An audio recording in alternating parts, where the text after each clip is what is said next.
며느리 수진이 시아버지를 향해 소리친다. 왜 제대로 벌지도 못하면서 아들한테만 기대세요? 이른이 넘은 시아버지 동식은 며느리 앞에서 털썩 무릎을 꿇는다. 다 내 잘못이다. 제발 내 아들만큼은 괴롭히지 마라. 떨리는 목소리로 며느리에게 애원한다. 아들 민호는 아버지를 부둥켜 안으며 아버지, 왜 이러세요? 라며 울부짖는다. 노인의 마지막 자존심마저 무너지는 순간 방 안에는 침묵과 눈물만이 흐르고 있다. 오늘의 사연 시작합니다. 빚더미 집안에서 벗어나려고 몸부림치는 며느리에게 과연 어떤 일이 벌어지고 있는 걸까요? 사연 시작하기 전에 무료 버튼인 구독과 좋아요 부탁드립니다. 새벽 5시 서울 변두리 다세대 주택 2층 작은 전셋집에서 수지는 또다시 잠에서 깼습니다. 베개 밑에 숨겨둔 휴대폰이 진동을 울려대고 있었거든요. 모르는 번호였지만 이미 예상할 수 있었습니다. 빚독촉 전화였습니다. 여보세요. 떨리는 목소리로 전화를 받자 차갑고 기계적인 남자 목소리가 들려왔습니다. 김수진 씨죠? 연체된 카드 대금 300만 원 언제 입금하실 건가요? 이미 2달째 연체 상태인데 오늘 중으로 입금 안 되면 신용불량 처리됩니다. 수진의 얼굴이 하얗게 질렸습니다. 300만 원이라니. 통장에는 10만 원도 남아있지 않았는데 말입니다. 죄송합니다. 조금만 더 시간을 주세요. 남편이 일자리를 구하고 있어서. 그런 말씀은 이미 지난달에도 들었습니다. 오늘 오후 6시까지 입금 확인 안 되면 법적 조치 들어갑니다. 뚝. 전화가 끊어졌습니다. 수지는 휴대폰을 꽉 쥐고 떨고 있었습니다. 옆에서 자고 있던 민호가 잠에서 깨어 아내를 바라보았습니다. 또 그 전화야?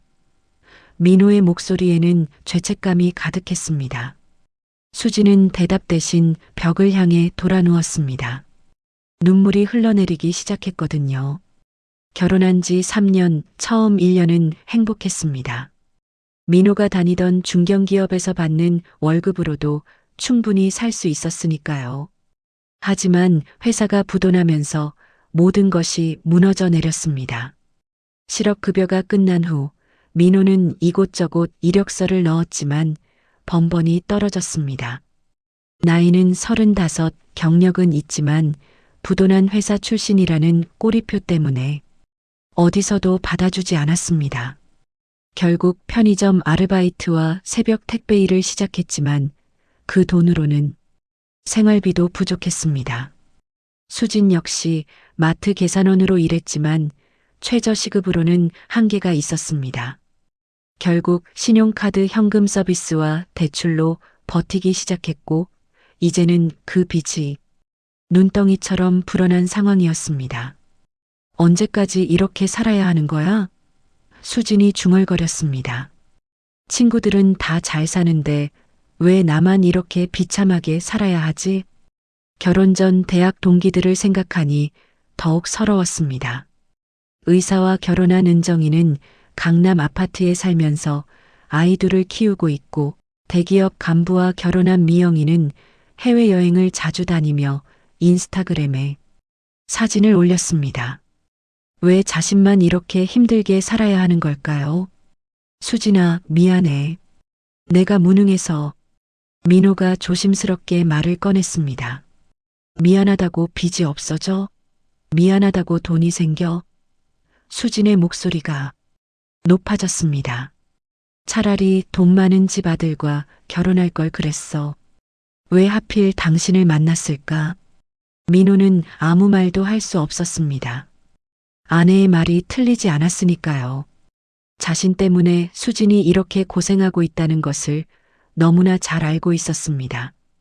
그때 수진의 머릿속에 번개처럼 떠오른 생각이 있었습니다. 민호의 아버지, 동식 말입니다. 결혼 초기 민호가 했던 말이 기억났습니다. 젊은 시절 꽤 큰 사업을 했었다는 이야기, 지금은 은퇴해서 소박하게 살고 있다는 말이었습니다. 민호야. 수진이 갑자기 몸을 일으켜 남편을 바라보았습니다. 아버님 집에 가보자. 아버지 집에? 왜? 아버님이 예전에 사업 크게 하셨다고 했잖아. 혹시 우리 도와주실 수 있지 않을까? 민호는 당황스러운 표정을 지었습니다. 아버지는 지금 당신보다도 어렵게 사시는데 뭘? 그래도 가보자고. 이대로 있으면 우리 정말 길거리에 나앉게 된다고. 수진의 목소리는 절망적이었습니다. 더 이상 이런 가난과 굴욕을 견딜 수 없었습니다. 시아버지든 누구든 이 지옥 같은 상황에서 벗어날 수 있는 방법이 있다면 무엇이든 해보고 싶었습니다. 혹시나 하는 마음으로라도 말입니다. 그날 오후 수진과 민호는 지하철을 타고 동식이 살고 있는 동네로 향했습니다. 전철비조차 아까웠지만 더 이상 미룰 수 없는 상황이었습니다. 수진은 마음속으로 기대와 불안이 교차했습니다. 혹시나 시아버지가 숨겨둔 재산이 있다면 이 모든 빚지옥에서 벗어날 수 있을지도 모른다는 희망을 품고 있었거든요. 정말 괜찮을까? 민호가 걱정스럽게 물었습니다. 아버지한테 돈 이야기를 꺼내는 게 괜찮을 게 뭐가 있어? 우리 이미 막다른 길이잖아. 수진의 목소리는 단호했습니다. 지하철에서 내려 10분 정도 걸어가니 허름한 주택가가 나타났습니다. 재개발을 기다리고 있는 듯 곳곳이 낡고 을씨년스러운 동네였습니다. 민호가 멈춰선 곳은 반지하에 있는 작은 원룸이었습니다. 여기가? 수진이 눈을 크게 떴습니다. 상상했던 것보다 훨씬 초라한 곳이었거든요. 계단을 내려가니 습기 찬 냄새와 곰팡이 냄새가 코를 찔렸습니다. 민호가 초인종을 누르자 안에서 기침 소리가 들려왔습니다. 문이 열리며 나타난 동식의 모습에 수진은 충격을 받았습니다. 허리가 굽어 있고 옷은 낡아 빛이 바랬으며 얼굴에는 깊은 주름이 패여 있었습니다. 이것이 사업가였다는 민호의 아버지라니 믿기지 않았습니다. 어머, 민호야. 수진이도 왔네. 동식은 반가워했지만 집안 상황을 보여주기 창피한 듯 몸을 움츠렸습니다. 집 안으로 들어가자 수진의 실망은 더욱 커졌습니다. 천장에는 곰팡이가 피어 있고 벽지는 여기저기 뜯어진 채였습니다. 냉장고는 오래된 소형이었고 TV도 10년은 된 것 같았습니다. 방 한쪽 구석에는 택배 박스들이 쌓여 있었습니다. 아버님, 아직도 배달 일하세요? 민호가 걱정스럽게 물었습니다. 그래야 먹고 살지. 동식이 씁쓸하게 웃었습니다. 나이가 70이 넘어도 일을 안 할 수는 없더라. 수지는 마음속으로 분노가 치밀어 올랐습니다. 이게 무슨 상황입니까? 민호가 말했던 성공한 사업가의 모습은 어디에도 없었습니다. 오히려 자신들보다도 더 비참해 보였습니다. 아버님, 수진이 참지 못하고 입을 열었습니다. 민호 씨가 그러는데 예전에 사업 크게 하셨다면서요? 동식의 표정이 어두워졌습니다. 그건 옛날 얘기야. 그럼 그때 모아둔 돈이나 재산 같은 건 없으세요?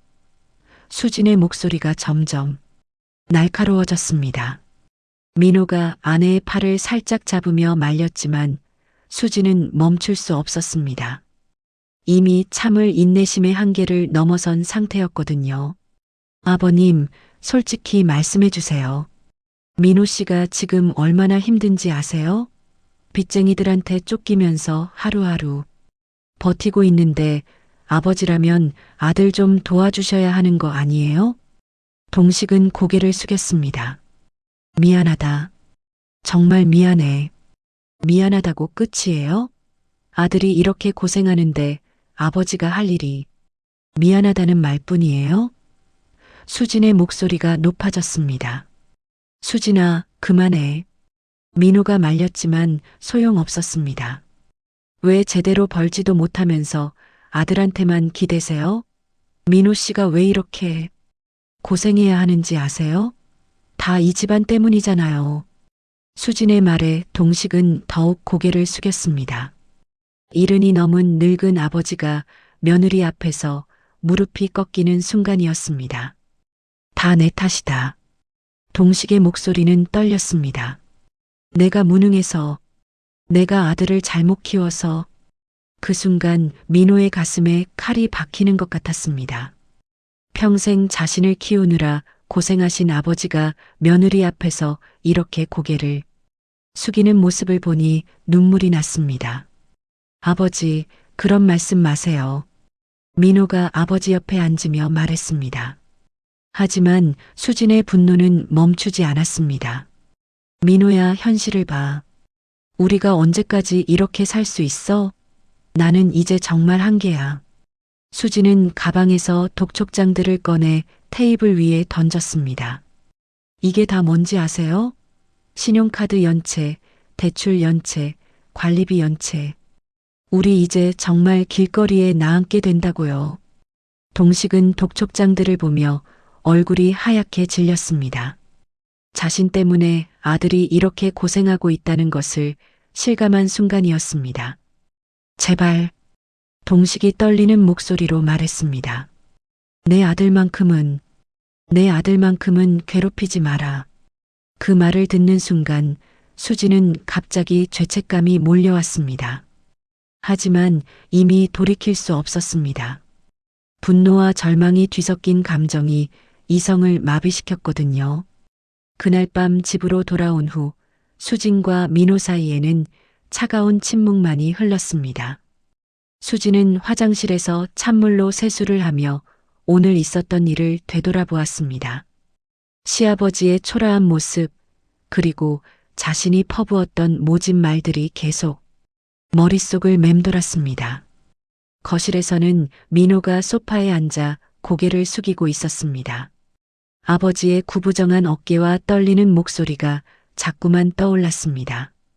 평생 자신을 키우느라 고생하신 아버지가 며느리 앞에서 그렇게 초라해지는 모습을 보는 것이 견딜 수 없었습니다. 민호야. 수진이 화장실에서 나와 조심스럽게 말을 꺼냈습니다. 오늘 내가 좀 심했나? 민호는 고개를 들어 아내를 바라보았습니다. 눈빛에는 실망과 안타까움이 섞여 있었습니다. 아버지는 평생 나만 생각하고 사셨어. 어머니 돌아가신 후에도 재혼도 안 하시고 나 하나 키우느라 온갖 고생을 다 하셨는데. 알아. 그것도 다 알고 있어. 수진이 목소리를 높였습니다. 하지만 우리 상황은 어떻게? 나도 이제 정말 한계야. 그때 휴대폰이 울렸습니다. 또 다른 채권업체에서 온 전화였습니다. 수진은 전화를 받지 않고 전원을 꺼버렸습니다. 민호야, 정말 솔직히 말해봐. 아버님한테 정말 아무것도 없어? 집이라도 있으시면 그걸 담보로 대출을 받을 수도 있잖아. 수진아, 아버지는 전세도 아니야. 월세로 사시는 거야. 보증금도 몇십만 원이 전부고. 수진은 절망스러웠습니다. 마지막 희망의 끈마저 끊어진 기분이었습니다. 그렇다면 정말 방법이 없다는 말인가요? 그럼 우리 어떻게 살아? 이대로 계속 빚쟁이들한테 쫓기면서 살 거야? 수진의 목소리가 떨렸습니다. 민호도 답답하기는 마찬가지였습니다. 매일 새벽 5시에 일어나 택배 일을 하고 오후에는 편의점에서 아르바이트를 했지만 그 돈으로는 이자도 감당하기 어려웠습니다. 다음 날 아침 수지는 마트에 출근했습니다. 하지만 계산대에 앉아 있어도 머릿속은 온통 돈 생각뿐이었습니다. 고객들이 카드로 결제하는 모습을 보면서도 왜 자신만 이렇게 비참하게 살아야 하는지 원망스러웠습니다. 점심시간에 휴게실에서 동료 미선과 마주쳤습니다. 미선은 수진보다 나이가 많았지만 항상 밝은 표정을 유지하는 사람이었습니다. 수진아, 요즘 많이 힘들어 보이네. 무슨 일 있어? 수지는 주저하다가 결국 자신의 상황을 털어놓았습니다. 남편의 실직, 쌓여가는 빚, 그리고 어제 있었던 시댁 방문까지 모든 것을 말했습니다. 아이고, 그렇게 힘들었구나. 미선이 안타까워했습니다. 그런데 시아버지 분이 정말 아무것도 없을까? 요즘 어르신들 중에는 집안에 돈을 숨겨두시는 분들도 많던데 그런 분들도 있어요? 그럼 우리 친정아버지도 그러셨어. 평생 가난하게 사시는 줄 알았는데 돌아가신 후에 보니까 집안 곳곳에 돈을 숨겨두셨더라고. 요즘 어르신들은 은행을 잘 안 믿으시잖아.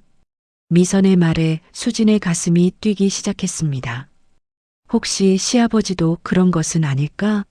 겉으로는 가난해 보이지만 실제로는 어딘가에 돈을 숨겨두고 있는 것은 아닐까? 그런데 어떻게 알 수 있어요? 글쎄, 집을 한번 자세히 봐야겠지. 어르신들은 주로 장롱 뒤나 마루 밑 아니면 창고 같은 곳에 숨겨두시더라고. 그날 저녁 집으로 돌아온 수지는 민호에게 제안했습니다. 민호야, 아버님 집 청소 한번 해드리면 어떨까? 청소? 어제 보니까 집이 너무 더러우시잖아. 우리가 가서 깨끗하게 해드리면 아버님도 좋아하실 거야. 민호는 아내의 제안에 고개를 끄덕였습니다. 어제 며느리가 아버지께 상처를 드린 것에 대한 미안함도 있었고 실제로 아버지 집이 너무 지저분했던 것도 사실이었으니까요. 그래, 주말에 가자. 아버지도 혼자 계시니까 외로우실 텐데. 하지만 수진의 속마음은 달랐습니다. 청소를 핑계로 집안 곳곳을 뒤져보려는 계획이었습니다. 혹시나 시아버지가 숨겨둔 돈이나 귀중품이 있을지도 모른다는 희망을 품고 있었거든요. 그날 밤 수지는 잠이 오지 않았습니다. 계속해서 미선의 말이 떠올랐습니다. 어르신들이 집안에 돈을 숨겨두는 경우가 많다는 말, 그리고 평생 가난하게 살아온 줄 알았던 사람이 실제로는 많은 돈을 가지고 있었다는 이야기가 머릿속을 맴돌았습니다. 혹시 시아버지도 그런 경우가 아닐까? 겉으로는 배달 일을 하며 힘들게 살고 있지만 실제로는 과거 사업할 때 모아둔 돈이 어딘가에 숨겨져 있는 것은 아닐까? 그런 생각을 하니 마음이 두근거렸습니다. 토요일이 되기를 손꼽아 기다리며 수지는 청소용품들을 준비했습니다. 하지만 진짜 목적은 청소가 아니었습니다. 집안 구석구석을 샅샅이 뒤져서 혹시나 숨겨진 것이 있는지 찾아보려는 것이었습니다. 토요일 오전 수진과 민호는 청소용품을 가득 담은 가방을 들고 동시에 집으로 향했습니다. 수진의 마음은 복잡했습니다.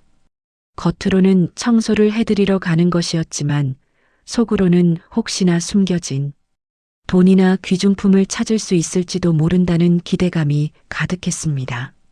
아버님 왔습니다. 민호가 문을 두드리자 동식이 문을 열었습니다. 어제보다 더 수척해 보이는 얼굴이었습니다. 어머, 무슨 일로? 동식은 당황해했습니다. 집 청소 좀 해드리려고요. 어제 보니까 혼자 계시기엔 너무 지저분하더라고요. 수진이 억지로 밝은 목소리를 냈습니다. 동식은 머뭇거렸습니다. 아니야, 괜찮다. 내가 할 수 있어. 아버님, 나이가가 70이 넘으셨는데 무슨 청소를 혼자 하세요. 그냥 저희가 할게요. 수진은 이미 집 안으로 들어가기 시작했습니다. 집 안에 들어서자 어제보다 더 자세히 보이는 형편없는 상황이었습니다. 곰팡이 냄새, 썩은 음식 냄새, 그리고 습기 찬 공기가 코를 찔렀습니다. 수지는 속으로 혀를 찼습니다. 아버님, 어디 나가 계세요? 저희가 청소하는 동안 밖에서 산책이라도 하시고요. 수진이 말했습니다. 아니다. 내가 도와줄게. 동식이 말했습니다. 아니에요. 아버님은 나가 계시고 저희가 알아서 할게요. 수진의 목소리가 단호해졌습니다. 민호는 아내의 태도가 조금 이상하다고 느꼈지만 아버지를 위한 일이라고 생각했습니다.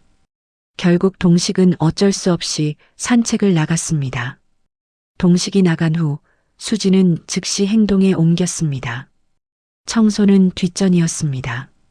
장롱 뒤 서랍 안, 침대 밑, 화장실 천장 등 구석구석을 뒤지기 시작했습니다.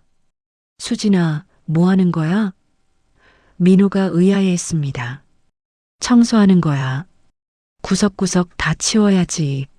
수진은 거짓말을 했습니다. 1시간 넘게 뒤졌지만 아무것도 나오지 않았습니다. 몇만 원짜리 지폐 몇 장과 낡은 통장 하나뿐이었습니다. 수진은 점점 초조해졌습니다. 그때 동식이 돌아왔습니다. 뭐 하고 있는 거냐? 집안이 더 엉망이 된 것을 본 동식은 당황했습니다. 청소가 아니라 마치 도둑이 들어온 것처럼 모든 것이 뒤엉켜 있었습니다.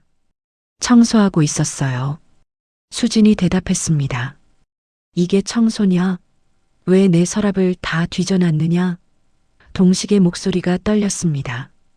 그 순간 수진의 참을성이 한계에 달했습니다. 몇 시간 동안 헛수고만 했다는 분노가 폭발했습니다. 아버님, 솔직히 말씀해 주세요. 정말 아무것도 없어요? 예전에 사업하셨을 때 모아둔 돈이나 귀중품 같은 거 말이에요. 뭐라고? 동식이 어리둥절했습니다. 저희가 이렇게 빚에 쫓기고 있는데 아버님은 정말 도와주실 생각이 없으세요? 아들이 이렇게 고생하는데도요? 민호가 아내를 말렸지만 수지는 멈추지 않았습니다. 민호 씨가 매일 새벽부터 밤까지 일해도 빚만 늘어가고 있어요. 우리 이제 정말 집에서 쫓겨날 상황이라고요. 수지는 가방에서 또 다른 독촉장들을 꺼내 바닥에 던졌습니다. 이게 다 뭔지 아세요? 신용불량 통지서예요. 우리 이제 정말 끝났어요. 그런데 아버지라는 분이 손 놓고 구경만 하고 계실 거예요? 동식의 얼굴이 흙빛으로 변했습니다. 정말 미안하다. 하지만 나도 없는 걸 어떻게 없다고요? 정말로요? 그럼 평생 모은 돈이 하나도 없다는 거예요? 수진의 목소리가 히스테릭해졌습니다. 수진아. 민호가 소리쳤지만 이미 늦었습니다. 알겠어요. 그럼 이제부터 저희 집에 오지 마세요. 명절에도 오지 마시고 연락도 하지 마세요. 저도 제 인생 지켜야 하니까요. 수진의 말에 동식은 온몸이 떨렸습니다. 며느리에게 이런 말을 듣는다니 차라리 죽는 게 나을 것 같았습니다. 제발, 동식이 떨리는 목소리로 말했습니다. 내가 무능한 건 인정한다. 하지만 내 아들만큼은 괴롭히지 마라. 그러더니 동식은 갑자기 무릎을 꿇었습니다. 70이 넘은 노인이 며느리 앞에서 무릎을 꿇는 순간이었습니다. 아버지, 민호가 비명을 질렀습니다. 다 내 잘못이다. 내가 아들을 제대로 키우지 못해서, 내가 무능해서 다 내 탓이다. 그러니 제발 내 아들만큼은 버리지 마라. 동식의 눈에서 눈물이 흘러내렸습니다. 평생 등을 굽혀가며 살아온 노인이 마지막 자존심마저 버리는 순간이었습니다. 민호는 아버지 옆에 무릎을 꿇으며 부둥켜 안았습니다. 아버지, 일어나세요. 왜 이러세요? 수지는 그 모습을 보며 순간적으로 정신이 번쩍 들었습니다. 자신이 무슨 짓을 한 것인지 깨닫는 순간이었습니다. 하지만 이미 돌이킬 수 없었습니다. 너무나 끔찍한 말들을 쏟아부었고 시아버지를 무릎 꿇게 만들었습니다. 아버지, 제발 일어나세요. 민호의 목소리는 울음으로 가득했습니다. 평생 자신을 사랑해 주신 아버지가 며느리 앞에서 이렇게 무릎 꿇는 모습을 보는 것이 견딜 수 없었습니다. 그날 밤 수지는 잠을 이룰 수 없었습니다.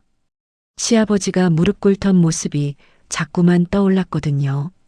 이른이 넘은 노인이 며느리 앞에서 그렇게 고개를 숙이는 모습을 보며 순간적으로 양심의 가책을 느꼈지만 동시에 분노도 가라앉지 않았습니다. 정말 아무것도 없는 건가? 수지는 계속해서 의문이 들었습니다. 마트 동료 미선의 말이 자꾸만 머릿속을 맴돌았습니다. 어르신들이 집안 곳곳에 돈을 숨겨두는 경우가 많다는 그 말이요.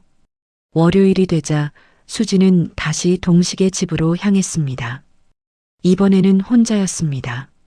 민호는 회사에 갔고 자신은 오후 근무라 시간이 있었거든요. 마음속으로는 미안함이 있었지만 동시에 놓칠 수 없는 기회라는 생각이 더 컸습니다. 아버님, 안녕하세요. 수진이 조심스럽게 인사했습니다. 동식은 문을 열어주긴 했지만 표정이 어두웠습니다.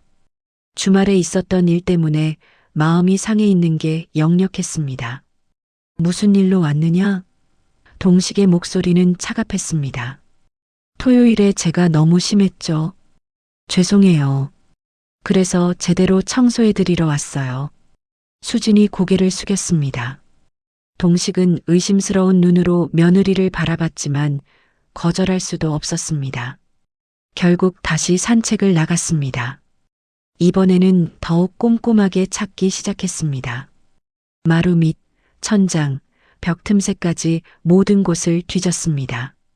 그러다가 작은 창고 같은 공간을 발견했습니다.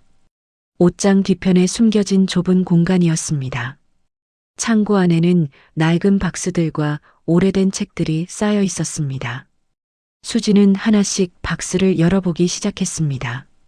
오래된 사진들, 낡은 서류들, 그리고 먼지투성이의 잡동사니들 뿐이었습니다. 그런데 맨 구석에 무거운 무언가가 있었습니다.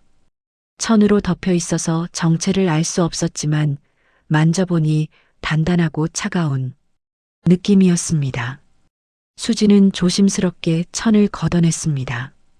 그 순간 수진의 눈이 휘둥그레졌습니다. 낡은 철제 금고가 나타난 것입니다.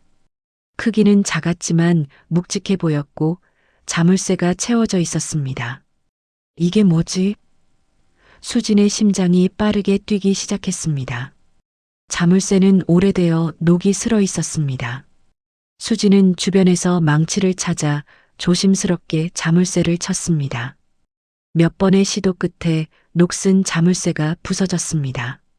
금고 문을 열자 수진은 너무 놀라서 비명을 지를 뻔했습니다. 안에서 눈부신 금빛이 흘러나온 것입니다. 금괴들이 차곡차곡 쌓여 있었고 그 옆에는 두꺼운 돈다발들이 가득했습니다. 이게 뭐야? 수지는 믿을 수 없다는 표정으로 중얼거렸습니다. 금괴? 진짜 금괴야? 손으로 하나를 들어보니 상당한 무게가 나갔습니다. 진짜 금이 분명했습니다. 돈다발도 만원권으로 된 것들이 여러 묶음 있었습니다.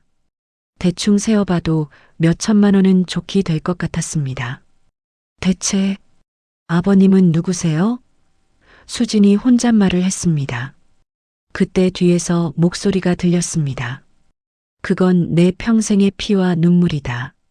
수진은 깜짝 놀라 뒤를 돌아보았습니다. 동식이 언제 돌아왔는지 창고 입구에 서 있었습니다. 표정은 평소와 달리 차분했습니다. 아, 아버님, 언제? 수지는 당황해서 금고를 숨기려 했습니다. 숨길 필요 없다. 어차피 들킬 줄 알고 있었어. 동식이 한 발씩 다가왔습니다. 이게 정말 아버님 거예요? 수진의 목소리가 떨렸습니다. 그래, 내가 평생 모은 것들이야. 동식이 금고를 내려다보며 말했습니다. 그럼 왜 이렇게 가난하게 사시면서 저희한테는 없다고 하셨어요? 수진의 목소리가 높아졌습니다.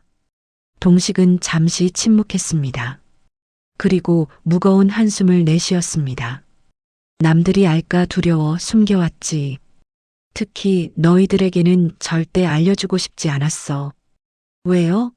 아들이 이렇게 고생하고 있는데 왜 숨기셨어요? 동식의 눈빛이 날카로워졌습니다. 너 같은 며느리 때문이야. 수지는 그 말에 충격을 받았습니다. 뭐라고요? 돈을 보면 사람이 변한다는 걸 너무 잘 알고 있거든. 특히 너 같은 사람은 더욱 그래. 동식의 목소리에는 실망감이 가득했습니다. 그게 무슨 뜻이에요? 지금까지 내가 한 행동을 보면 알 수 있잖아. 돈이 있다는 것만 알면 나한테 빌붙어서 뺏어가려고 할 게 뻔하거든. 수지는 할 말이 없었습니다. 실제로 지금까지 자신이 한 행동들을 되돌아보니 동식의 말이 틀리지 않았습니다. 하지만 민호는 아버님 아들이잖아요. 내 아들이니까 더욱 숨겨야 하는 거야. 이 돈 때문에 너 같은 며느리가 더 악해질까 봐서 말이야. 동식은 금고 앞에 앉으며 계속 말했습니다. 이 돈은 내가 젊은 시절 피땀 흘려번 거야. 하지만 돈 때문에 가족이 망가지는 것도 많이 봤어. 그래서 일부러 가난하게 살기로 했던 거지. 동식은 금고 옆에 앉으며 깊은 한숨을 내쉬었습니다. 수지는 여전히 충격에서 벗어나지 못한 채 서 있었습니다. 금괴와 돈다발들이 눈앞에 있는데도 믿기지 않았거든요. 아버님, 도대체 어떻게? 수진이 떨리는 목소리로 물었습니다. 동식은 잠시 눈을 감고 있다가 입을 열었습니다. 내가 누구인지 정말 알고 싶나? 네, 말씀해 주세요. 나는 30년 전까지 대한건설이라는 회사의 회장이었다. 동식의 목소리는 차분했지만 무게가 있었습니다. 수진의 눈이 더욱 커졌습니다. 대한건설이요? 그 유명한. 그래, 그때는 건설업계에서 손가락에 꼽히는 회사였지. 아파트, 빌딩, 도로까지 안 한 게 없었어. 나는 맨손으로 시작해서 그 회사를 일으켰지. 동식은 금고 안에 금괴 하나를 들어보며 계속 말했습니다. 젊었을 때는 정말 미쳤듯이 일했어. 하루에 3시간도 못 자면서 전국을 뛰어다녔지. 돈이 전부라고 생각했거든. 더 큰 건물, 더 많은 돈, 더 높은 지위만 생각했어. 그럼 정말 부자셨던 거네요? 수진이 흥분해서 물었습니다. 부자? 그런 말로는 부족했지. 강남에 빌딩만 10개가 넘었고 전국의 땅도 얼마나 많이 가지고 있었는지 몰라. 이 금고 안에 있는 것도 그때 모은 거의 일부야. 수지는 점점 더 놀라고 있었습니다. 그렇다면 시아버지는 정말 엄청난 부자였던 것입니다. 그런데 왜 지금은? 수진이 조심스럽게 물었습니다. 동식의 표정이 어두워졌습니다. 동업자의 배신 때문이야. 내가 가장 믿었던 사람한테 뒤통수를 맞았지. 배신이라니요? 김 부장이라는 사람이 있었어. 나와 함께 회사를 키워온 동업자였지. 그 사람을 형제처럼 믿었는데 동식의 목소리가 떨렸습니다. 어느 날 갑자기 회사 계좌가 모두 비어 있는 거야. 알고 보니 김 부장이 몇 년에 걸쳐 회사 돈을 빼돌리고 있었던 거지. 게다가 내 명의로 엄청난 빚까지 만들어놨어. 수지는 숨을 죽이고 들었습니다. 하룻밤 사이에 모든 게 무너졌어. 빌딩들은 모두 압류당했고 땅도 다 날아갔지. 심지어 집까지 빼앗겼어. 그때 민호 어머니는 충격을 받아서 동식의 목소리가 끊어졌습니다. 어머님이요? 병원에 실려갔다가 그대로 돌아가셨어. 스트레스성 심장마비였지. 하루아침에 남편이 거지가 되고 집도 없어지고 그 충격을 견디지 못하셨던 거야. 수지는 할 말을 잃었습니다. 그런 아픈 과거가 있었다니. 그때 민호는 중학생이었어. 아빠는 사기꾼이 되고 엄마는 죽고 얼마나 힘들었겠나. 동식의 눈에 눈물이 맺혔습니다. 그래서 다시는 돈 때문에 가족이 불행해지는 일이 없도록 하겠다고 맹세했지. 이 금고 안의 것들은 그때 미리 숨겨둔 비상금이었어. 하지만 절대 쓰지 않기로 했어. 왜요? 이렇게 많은 돈이 있는데 왜 안 쓰세요? 동식이 수진을 똑바로 바라보았습니다. 돈이 사람을 망치는 걸 너무 많이 봤거든.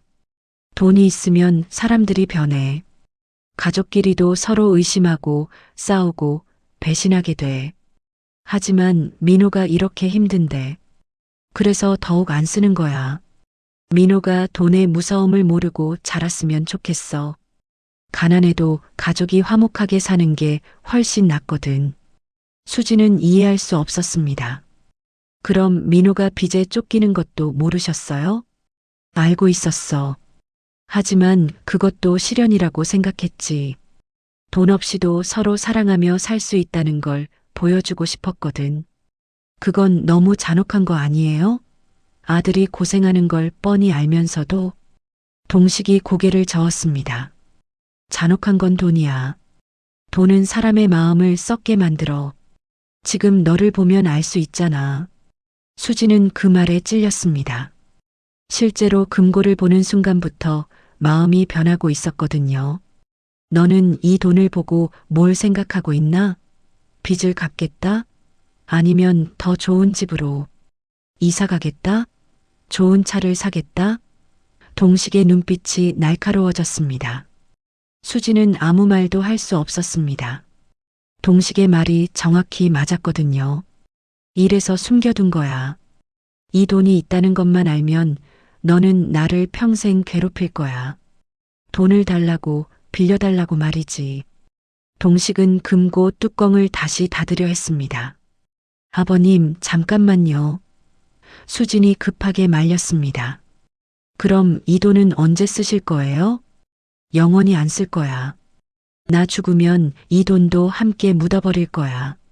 그건 너무해요. 민호는 아버님 친아들이잖아요. 친아들이니까 물려주지 않는 거야. 이 돈 때문에 민호까지 망가질까 봐서 말이야. 수진의 마음은 복잡해졌습니다. 눈앞에 이렇게 많은 돈이 있는데 쓸 수 없다니 이해할 수 없었습니다. 수진은 동식의 말을 듣고 있었지만 마음속으로는 계속 금고 안의 금괴들을 생각하고 있었습니다. 저렇게 많은 돈이 있는데 왜 쓰지 않는지 이해할 수 없었습니다. 빚에 쫓기고 있는 자신들을 도와주지 않겠다는 것도 말이 안 됐습니다. 아버님, 그래도 민호는 아버님 아들이잖아요. 아들이 이렇게 힘든데 정말 모른 척 하실 거예요? 수진의 목소리에는 절망감이 섞여 있었습니다. 그래서 더욱 주면 안 되는 거야. 이 돈이 민호와 너를 망치게 될 거거든. 동식이 단호하게 말했습니다. 망친다고요? 우리가 얼마나 힘든지 아세요? 수진의 목소리가 높아졌습니다. 매일 빚쟁이들한테 전화와서 협박당하고 신용불량 될까봐 무서워하고 이게 사는 건가요? 동식은 침묵했습니다. 며느리의 말이 틀리지 않다는 것을 알고 있었지만 그래도 자신의 신념을 굽힐 수는 없었습니다. 제발요, 아버님. 수진이 갑자기 동식 앞에 무릎을 꿇었습니다. 조금만이라도 도와주세요. 빚만 갚게 해주세요. 그럼 다신 돈 달라는 말 안 할게요. 동식은 당황했습니다. 일어나라. 이게 무슨 짓이냐? 안 일어날래요. 아버님이 도와주실 때까지 여기서 무릎 꿇고 있을 거예요. 수지는 울면서 소리쳤습니다.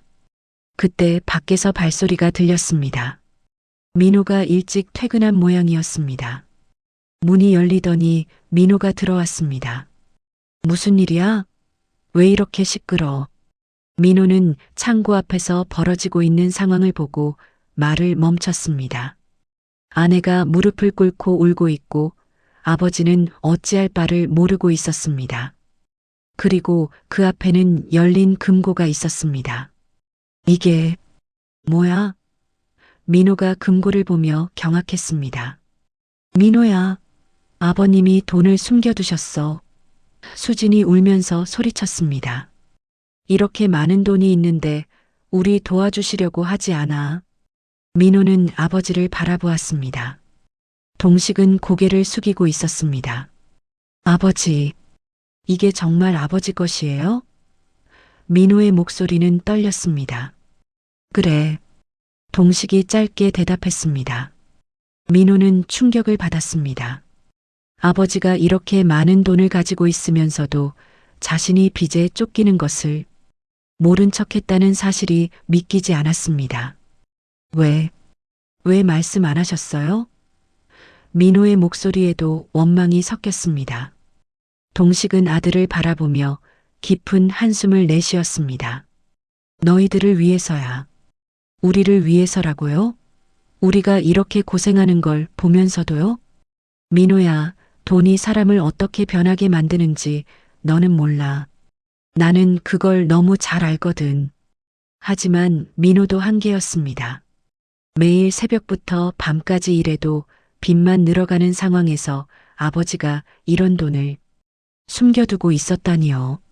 아버지, 저희가 그렇게 믿을 수 없는 사람들이에요? 돈 때문에 변할 거라고 생각하세요? 동식은 아무 말도 할 수 없었습니다. 사실 지금 아들과 며느리의 모습을 보니 자신의 우려가 맞다는 생각이 들었거든요. 수지는 계속 울면서 호소했습니다. 아버님, 제발이요. 우리 정말 막다른 길이에요. 이제 집에서도 쫓겨날 상황이라고요. 그 순간 동식의 마음이 흔들렸습니다.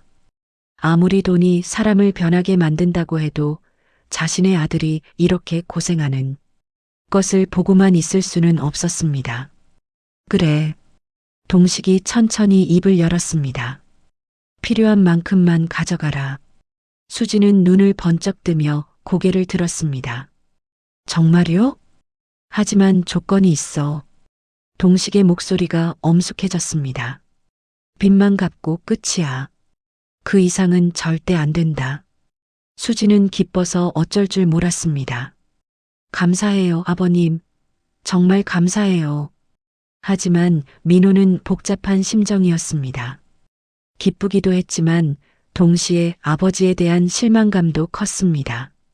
그때 동식이 갑자기 쓰러지듯 주저앉았습니다. 아이고, 아버지. 민호가 급하게 달려갔습니다. 동식은 가슴을 움켜잡고 있었습니다. 오랫동안 숨겨왔던 비밀이 드러나고 아들과 며느리에게 실망한 충격 때문인 것 같았습니다. 아버지, 괜찮으세요? 민호가 아버지를 부축했습니다. 그 순간 수지는 정신이 번쩍 들었습니다. 시아버지가 쓰러지는 모습을 보니 자신이 얼마나 끔찍한 짓을 했는지 깨달은 것입니다. 아버님, 수진도 급하게 달려가 동식을 부축했습니다. 이른이 넘은 노인이 아들과 며느리의 압박에 못 이겨 쓰러지는 모습을 보니 수진의 마음에 뭔가가 무너져 내렸습니다. 돈에 대한 욕심이 자신을 얼마나 추악하게 만들었는지 비로소 알겠습니다. 동식이 쓰러진 후 급히 병원으로 옮겨졌습니다. 다행히 큰 문제는 없었지만 과로와 스트레스로 인한 일시적인 실신이었습니다. 의사는 충분한 휴식이 필요하다고 했습니다. 병실에서 깨어난 동식을 보며 수지는 눈물을 흘렸습니다. 자신 때문에 이른이 넘은 시아버지가 병원에 누워있게 된 것입니다. 돈에 대한 욕심이 얼마나 무서운 것인지 비로소 깨달았습니다. 아버님, 정말 죄송해요. 수진이 침대 옆에서 오열했습니다. 제가 너무 욕심만 부렸어요. 제가 잘못했어요. 동식은 수진을 바라보며 씁쓸하게 웃었습니다. 이제야 알겠나? 네. 이제 알겠어요. 돈이 얼마나 무서운 건지. 수진의 목소리는 후회로 가득했습니다. 민호도 아버지 옆에 앉으며 고개를 숙였습니다. 아버지, 저도 미안해요. 제가 아내를 잘못 가르쳤어요. 동식은 아들의 손을 잡았습니다. 민호야, 내 잘못이 아니다. 다 내가 예상했던 일이야. 아버지, 돈이라는 게 그래. 사람의 마음을 순식간에 바꿔버리지. 나도 젊었을 때는 그랬거든. 동식이 천천히 말했습니다. 수지는 계속 울면서 말했습니다. 아버님, 저 정말 반성하고 있어요. 지금까지 제가 얼마나 추악했는지 알겠어요. 그래, 지금이라도 깨달은 게 다행이야. 동식이 수진의 어깨를 두드렸습니다. 그때 수진이 갑자기 가방에서 무언가를 꺼냈습니다. 동식의 금고에서 가져온 금괴 하나였습니다. 병원으로 오는 길에 몰래 챙겨온 것이었습니다. 이거 돌려드릴게요. 수진이 금괴를 동식에게 내밀었습니다. 동식과 민호는 깜짝 놀랐습니다. 수진이 금괴를 가져왔다는 것도 놀라웠지만 그것을 돌려준다는 것은 더욱 놀라웠습니다. 수진아, 뭐 하는 거야? 민호가 당황해서 물었습니다. 민호야, 나 이제 알겠어. 아버님 말씀이 맞았어. 수진이 눈물을 닦으며 말했습니다. 돈 때문에 내가 얼마나 나쁜 사람이 됐는지 봐. 시아버지를 괴롭히고 무릎까지 꿇게 만들고. 수진은 금괴를 동식의 손에 올려놓았습니다. 저희는 이런 돈 없이도 충분히 행복할 수 있어요. 가난해도 괜찮아요. 동식은 그 말을 듣고 깊이 감동했습니다. 며느리가 정말로 변한 것 같았습니다. 하지만 너희 빚은 어떻게 할 거냐? 동식이 걱정스럽게 물었습니다. 저희가 천천히 갚을게요. 민호도 열심히 일하고 있고 저도 더 열심히 일할게요. 시간이 걸려도 우리 힘으로 해결할 거예요. 수진의 목소리는 단호했습니다. 민호는 아내의 변화에 놀랐습니다.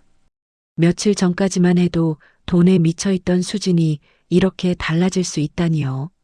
수진아, 민호가 감동스러운 목소리로 말했습니다. 민호야, 미안해. 내가 너무 욕심부렸어. 돈이 없어도 우리 셋이 함께 있으면 그걸로 충분해. 수진이 남편의 손을 잡았습니다. 동식은 그 모습을 보며 마음이 따뜻해졌습니다. 이제야 진짜 가족 같다는 생각이 들었습니다. 그래도 동식이 망설이며 말했습니다. 너희 빚만큼은 내가 도와주마. 하지만 조건이 있어. 아버님 괜찮아요. 정말 저희가. 수진이 사양하려 했지만 동식이 말을 멈췄습니다. 끝까지 들어라. 빚만 갚아주고 그 금고는 영원히 봉인하는 거야. 그리고 앞으로는 돈 이야기는 일체하지 말자.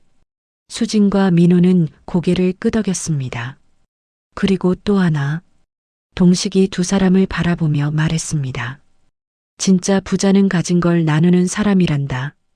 돈이 아니라 마음을 나누는 거지. 네, 아버님. 수진과 민호가 동시에 대답했습니다. 그날 저녁 집으로 돌아온 세 사람은 함께 저녁을 먹었습니다. 비록 간단한 식사였지만 오랜만에 진정한 가족의 따뜻함을 느꼈습니다. 아버님, 앞으로는 저희 집에서 같이 사세요. 수진이 제안했습니다. 그럴까? 동식이 웃으며 대답했습니다. 그럼요. 가족은 함께 살아야죠. 민호도 동의했습니다. 비록 여전히 작은 전셋집이었고 빚도 남아 있었지만 세 사람의 마음에는 평화가 찾아왔습니다. 돈이 아닌 진정한 가족의 사랑을 찾은 것입니다. 몇 달 후 수진과 민호는 열심히 일해서 빚을 조금씩 갚아나갔습니다. 동식도 더 이상 배달 일을 하지 않고 집에서 손자를 돌보며 평안한 노후를 보내고 있었습니다. 그리고 시댁의 그 금고는 다시 굳게 닫혔습니다. 하지만 이번에는 돈이 아닌 가족의 마음을 지키는 금고가 되었습니다. 진정한 부는 돈이 아니라 서로를 사랑하는 마음이라는 것을 깨달았기 때문입니다. 오늘의 사연은 여기까지입니다.